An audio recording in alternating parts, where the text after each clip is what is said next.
Hello students. So finally JEE mains 2026 start हो गया और जिन भी स्टूडेंट्स का मॉर्निंग शिफ्ट में पेपर था 24 जनवरी को, उन सभी स्टूडेंट्स के लिए मैं इस वीडियो में पेपर एनालिसिस करने वाला हूं, इन्फॉर्म करने वाला हूं कि आखिर में सभी सब्जेक्ट्स का क्या पेपर डिफिकल्टी लेवल रहा, ओवरऑल क्या डिफिकल्टी लेवल रहा, और साथ में कौन से चैप्टर का वेटेज ज्यादा देखने के लिए मिला सभी सब्जेक्ट्स के, जिससे कि जो स्टूडेंट्स फर्दर शिफ्ट में एग्जाम देने वाले बाद के शिफ्ट में उनके लिए थोड़ा सा हेल्प मिल सके। ठीक है, तो चलिए स्टार्ट करेंगे वीडियो को। ऐसे ही आपको सभी शिफ्ट का एनालिसिस में लाऊंगा इस चैनल पे। उसके लिए आप सब्सक्राइब कर दोगे, नोटिफिकेशन बेल ऑन कर दोगे, तो इस चैनल का कोई भी वीडियो आपसे मिस नहीं होगा। ठीक है, तो सब्सक्राइब करके नोटिफिकेशन बेल जरूर ऑन कर देना। ओके, और लास्ट में देखो मैं मार्क्स और परसेंटाइल भी बताने वाला हूं, तो वीडियो को एंड तक देखना, स्किप करके नहीं जाना। लास्ट में जो भी इस शिफ्ट में पेपर दिए ना बच्चे, मार्क्स और परसेंटाइल देख कर ही जाना कि क्या आपका बनेगा, क्योंकि आपको पता है परसेंटाइल का खेल जो होता है पूरी तरीके से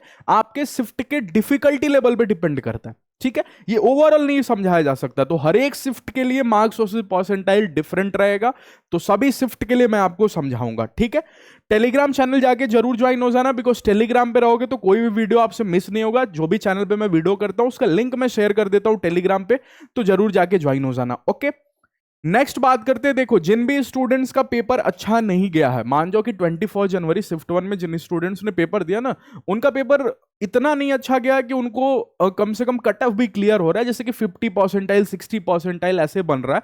तो आपके पास क्या क्या ऑप्शन है, देखो, अगर आपका कट ऑफ भी क्लियर नहीं हो रहा है, तो अगर आपका पेपर अच्छा नहीं गया है, ओके, तो आपके पास कुछ ऑप्शन है। सबसे पहला ऑप्शन है कि आपको फोकस करना है अप्रैल अटेम्प्ट पे, क्योंकि अभी से अप्रैल अटेम्प्ट 3 महीने का टाइम है।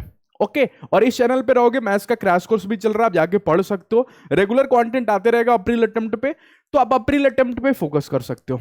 ठीक, दूसरा आपके पास ऑप्शन है कि अगर आप मान जो फ्रेशर स्टूडेंट हो तो आप ड्रॉप भी लेके तैयारी कर सकते हो, लेकिन इसके बारे में अभी से नहीं सोचना, अभी अप्रैल अटेम्प्ट है, उस पर फोकस करना।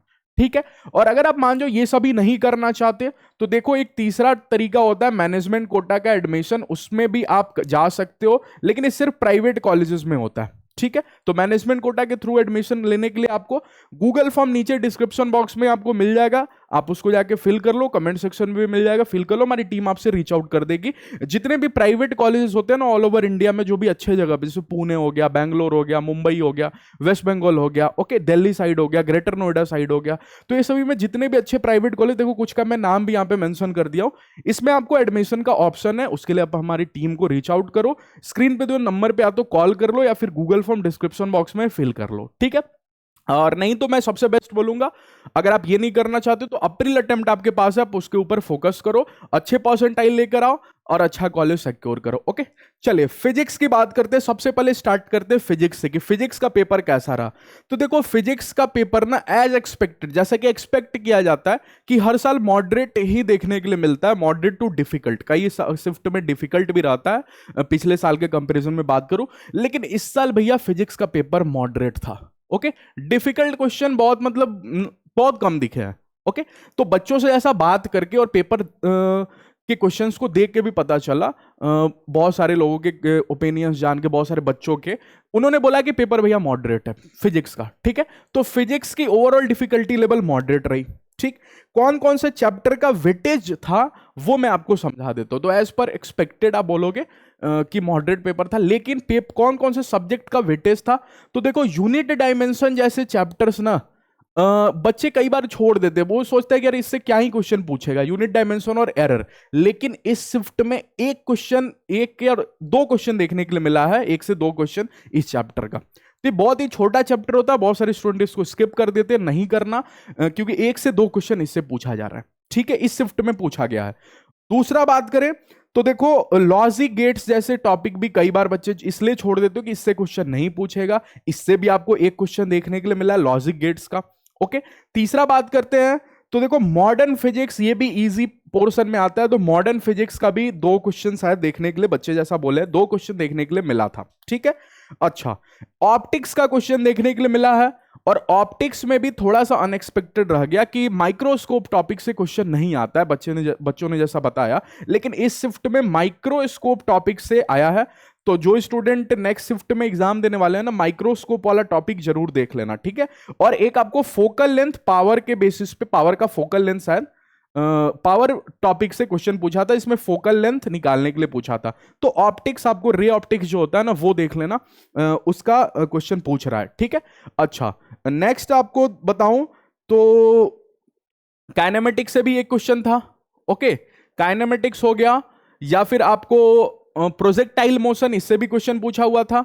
वर्क एनर्जी पावर से क्वेश्चन नहीं था। ओके, वर्क एनर्जी पावर से क्वेश्चन नहीं था। और फिर जैसा कि बच्चों ने बताया कि centre of mass and inertia, इससे सेंटर ऑफ मास से क्वेश्चन था। ओके, और बाकी आपको वेव से भी क्वेश्चन था, साउंड वेव्स। तो हर चैप्टर का, और हाँ, और सबसे इंपॉर्टेंट इलेक्ट्रोस्टैट, जैसा कि मैं बोलता हूं 3 चैप्टर नहीं छोड़ना, तीनों कनेक्टेड होता है एक दूसरे से। इलेक्ट्रोस्टैट्स हो गया, करंट इलेक्ट्रिसिटी हो गया, और कैपेसिटर, ये सबसे एक एक क्वेश्चन पूछा था। तो 3 क्वेश्चन तो यहां से पूछा था, तो ये तीनों को जरूर अच्छे से कर लेना। तो ये कुछ चैप्टर्स हैं जिनका वेटेज देखने के लिए मिला है फिजिक्स में, जिसमें से यूनिट डायमेंशन, मतलब ऐसा बोलो ना कि इसका जो वेटेज है ना वो लास्ट ईयर के ट्रेंड को ही फॉलो किया है। वेटेज जो इसका है वो लास्ट ईयर के ट्रेंड को ही फॉलो किया, हर चैप्टर से लगभग लगभग क्वेश्चन देखने के लिए मिला है। तो लास्ट ईयर के ट्रेंड को ही फिजिक्स फॉलो किया, तो फिजिक्स में ज्यादा कुछ परेशानी देखने के लिए नहीं मिली है बच्चों को, ठीक है।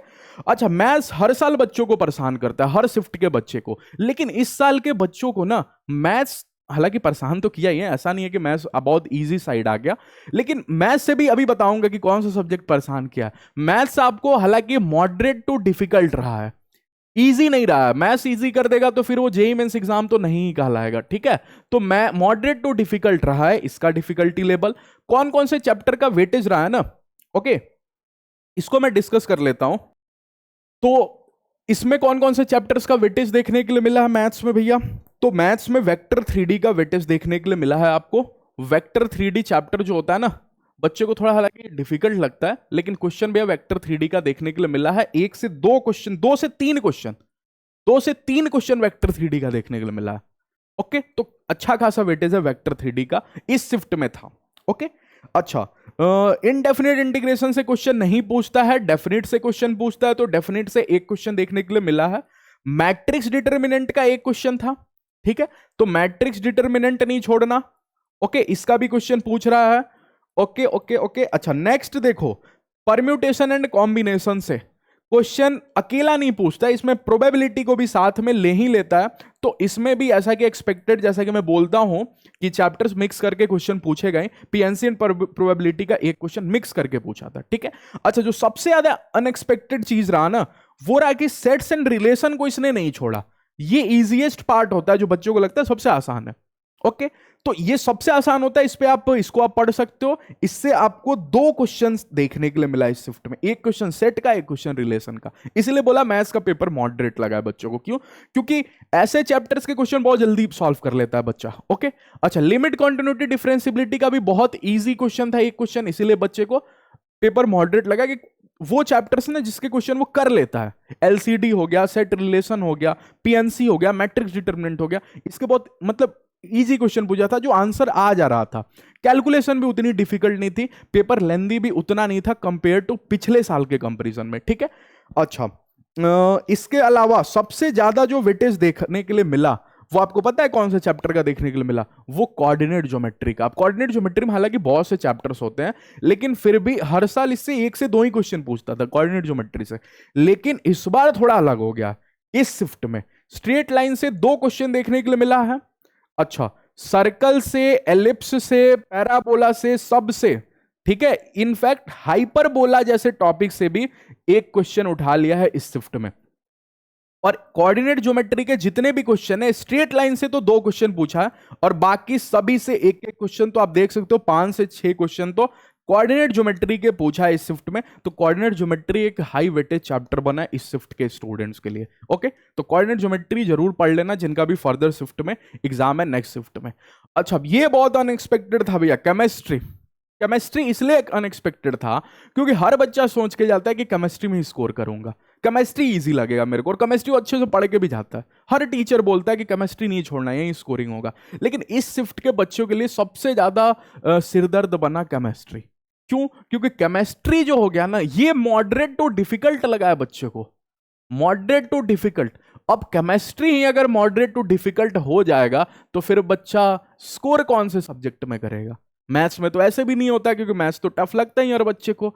केमिस्ट्री भी मॉडरेट टू डिफिकल्ट हो गया तो आप सिर्फ फिजिक्स के भरोसे थोड़ी पेपर दे के आ सकते हो। इसीलिए मैं आपको जब मार्क्स और परसेंटाइल दिखाऊंगा ना, तो इस शिफ्ट में आपको पता चलेगा बहुत ही कम नंबर पे अच्छे परसेंटाइल दिखेंगे, क्योंकि बच्चा स्कोरिंग जो सब्जेक्ट है वही आपको डिफिकल्ट हो गया, तो फिर तो परेशानी की बात है। ओके, तो केमिस्ट्री से फिर भी देखो, अब केमिस्ट्री में भी तीन सब्जेक्ट्स होते हैं। एक आपको इनऑर्गेनिक हो गया, ओके, तो इनऑर्गेनिक का वेटेज ज्यादा था। अब आपको लगेगा कि इनऑर्गेनिक का वेटेज ज्यादा था तो सर अच्छी बात, इनऑर्गेनिक तो इजी होता है, लेकिन भैया इनऑर्गेनिक से बहुत डिफिकल्ट क्वेश्चन पूछा था इस शिफ्ट में।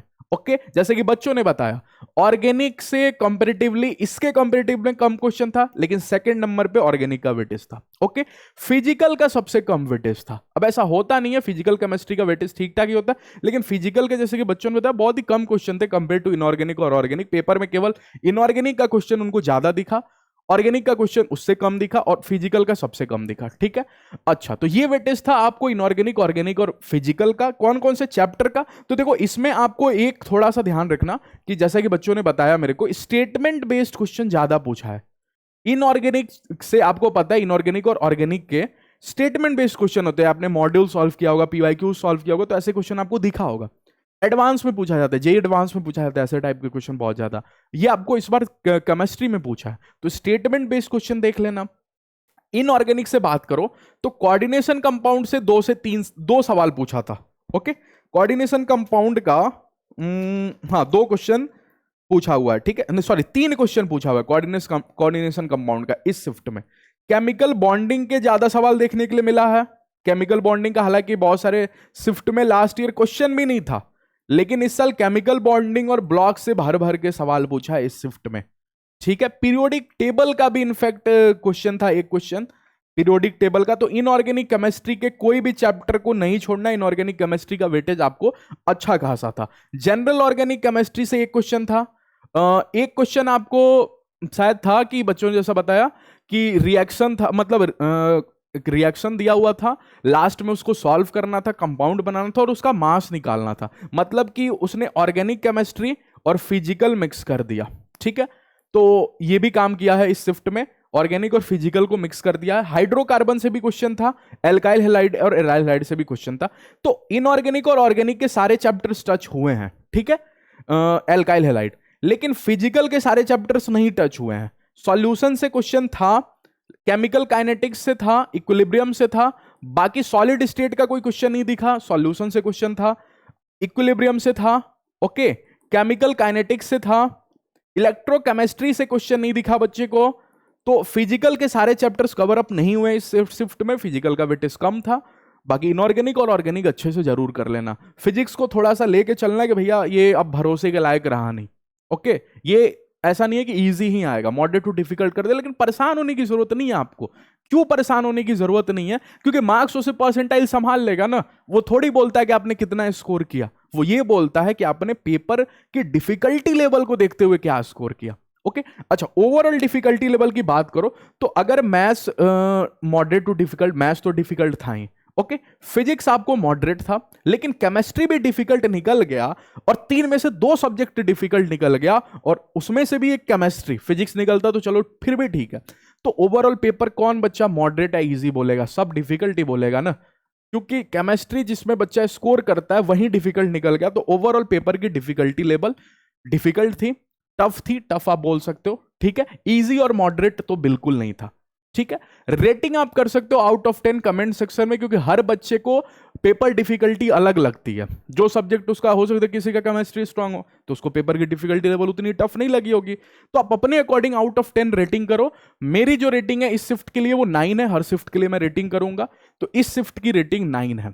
डिफिकल्टी लेवल की बात करो तो हार्डेस्ट शिफ्ट हो सकता है अभी का, अभी फर्दर जितने भी शिफ्ट होंगे नेक्स्ट, हो सकता है कि उनमें से ये सबसे टफेस्ट शिफ्ट हो, लेकिन फिर भी होने दो, सभी एग्जाम लास्ट में अपन तो एनालिसिस करेंगे ही हर शिफ्ट का। चलिए बात कर लेते हैं मास वर्सेस परसेंटाइल का। जिन भी स्टूडेंट का 24 जनवरी का शिफ्ट 1 में पेपर हुआ है, तो 99 परसेंटाइल, जैसा कि बच्चों का सपना होता है कि 99 परसेंटाइल में अगर मैं स्कोर कर लूंगा तो अच्छा एनआईटी तो सिक्योर हो ही जाएगा। तो इस शिफ्ट के स्टूडेंट को 170 से 180 के करीब मार्क्स लेके आना है, 170 से 180 अप्रॉक्स, तब जाके उनको 99 परसेंटाइल दिख जाएगा। ओके, 160 से 165 वालों के लिए 98 परसेंटाइल, 150 से 155 तो 97 परसेंटाइल। तो अगर मैं एक लिस्ट बना दूं कि बच्चा सबसे पहले ड्रीम करता है 99 परसेंटाइल, तो 99 परसेंटाइल अगर आपका 170 प्लस मार्क्स आ रहा है तो बन जाएगा। ठीक है। अच्छा, फिर बच्चा सोचता है कि मतलब एनआईटी मेरा कम से कम सिक्योर हो जाए, तो उसके लिए मिनिमम आपको 97 परसेंटाइल लाना पड़ेगा।